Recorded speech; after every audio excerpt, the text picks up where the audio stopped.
ഇവിടെ കുറച്ച് പഴം മേടിച്ചു കൊടുത്തേ. അപ്പോൾ അത് കറുത്ത് പോയി. അപ്പം ഇങ്ങനെ കൊടുത്താൽ പിള്ളേർ കഴിക്കില്ല. അപ്പോൾ അതെന്ത് ചെയ്യാനിങ്ങനെ ആലോചിച്ചപ്പോഴാണ് എനിക്ക് ഈ ബുദ്ധി തോന്നിയത്. നമുക്ക് ആദ്യം തന്നെ കറുത്ത പോയ പഴം ഒന്ന് തൊണ്ടൊഴിച്ചെടുത്തിട്ട് അരിഞ്ഞെടുക്കാം.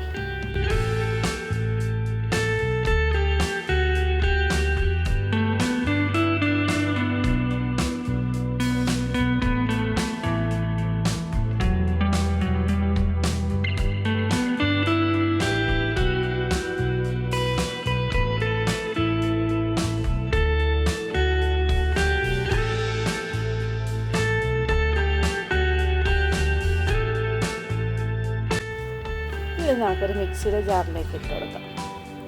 എല്ലാ പഴം അരിഞ്ഞത് ഇട്ട് കൊടുക്കാം.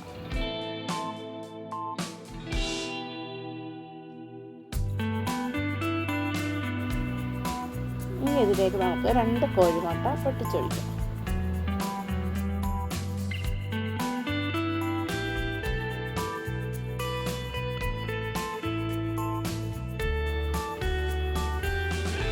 ഒരു 4 ഏലക്ക ഇട്ട് കൊടുക്കാം. ആവശ്യത്തിന് പഞ്ചസാര ഇട്ട് കൊടുക്കാം. ഇതൊന്ന് അടിച്ചെടുക്കാം. നമ്മുടെ പഴവും മുട്ടയും പഞ്ചസാരയോടും കൂടി നമ്മൾ അരച്ചെടുത്തിട്ടുണ്ട്. ഇതൊരു പാത്രത്തിലേക്ക് ഇട്ടിട്ട് നമുക്കിതിലേക്ക് കുറച്ച് അരിപ്പൊടി ഇടാം.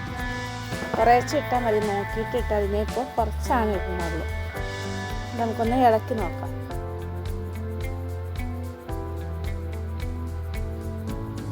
അപ്പോൾ ഈ വീഡിയോ നിങ്ങൾക്ക് ഇഷ്ടപ്പെട്ടതിന് ലൈക്ക് അടിക്കാനും ഷെയർ ചെയ്യാനും കമൻറ്റ് ചെയ്യാനും മറക്കരുത് കേട്ടോ. നിങ്ങളെല്ലാവരും സപ്പോർട്ട് ചെയ്യണം. കുറേ നാൾ കൂടി ഞാനൊരു വീഡിയോ ഇട്ടതാണ്. കട്ടിയൊന്നുമില്ലാതെ നന്നായിട്ട് ഇളക്കി എടുത്തിട്ടുണ്ട്.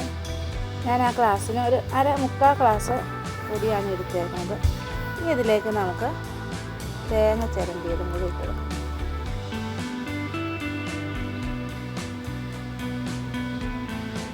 ഒരു പിഞ്ച് സോഡാപ്പൊടി, ഒരു നുള്ള് ഉപ്പ് ഇട്ട് ഒന്നുകൂടി ഒന്ന് ഇളക്കി കൊടുക്കാം.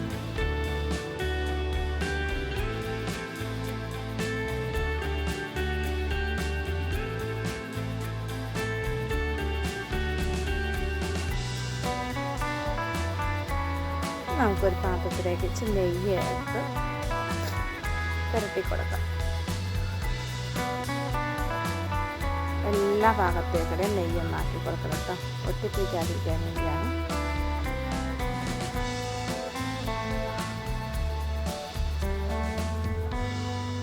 ഇനി അതിലേക്ക് നമുക്ക് ഈ ഇളക്കി വെച്ചേക്കുന്ന കൂട്ട് ഒഴിച്ചു കൊടുക്കാം.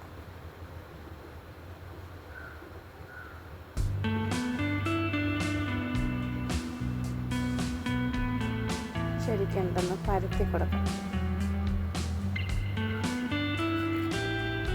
അതിൻ്റെ എയറൊക്കെ പോകാൻ വേണ്ടി നമുക്കൊന്ന് മുട്ടി കൊടുക്കാം.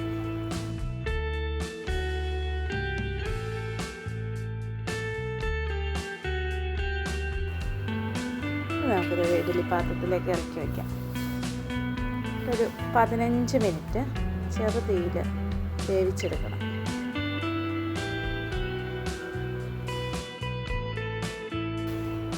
നമ്മുടെ വട്ടയപ്പം ഇവിടെ റെഡി ആയിട്ടുണ്ട്.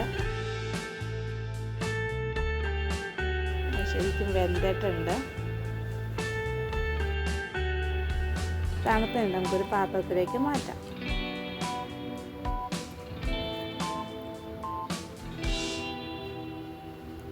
നല്ല സോഫ്റ്റ് അപ്പം കേട്ടോ. നല്ല ഇതായിട്ട് നല്ല പൊതുപ്പൻ അപ്പമാണത്. നമുക്കിതൊന്ന് കട്ട് ചെയ്ത് കണ്ടോ, മുറിക്കുമ്പോൾ കണ്ടത് എന്ത് സോഫ്റ്റായിട്ടെന്നൊക്കെ വാരിട്ട് അരിഞ്ഞു നോക്കുള്ളൂ. അതേ സോഫ്റ്റാണ്. നല്ല ടേസ്റ്റുമാണ്, നല്ല സോഫ്റ്റുമാണ്. ശരിക്കും ഉണ്ടോ, ഇഞ്ഞു പോകണുണ്ട്. അതുപോലെ തന്നെയാണ് വായിലേക്ക് ഇട്ടാൽ നല്ല ടേസ്റ്റ്. അത് നിങ്ങളെല്ലാവരും ഇങ്ങനെയൊന്നും ഉണ്ടാക്കണം. കറുത്ത പഴമൊന്നും ആരും കറുത്ത് കഴിഞ്ഞ് പറഞ്ഞ് കളയോ ഒന്നും ചെയ്യണ്ട. ഇതൊക്കെ പിള്ളേർക്ക് നന്നായിട്ട് ഇഷ്ടപ്പെടും.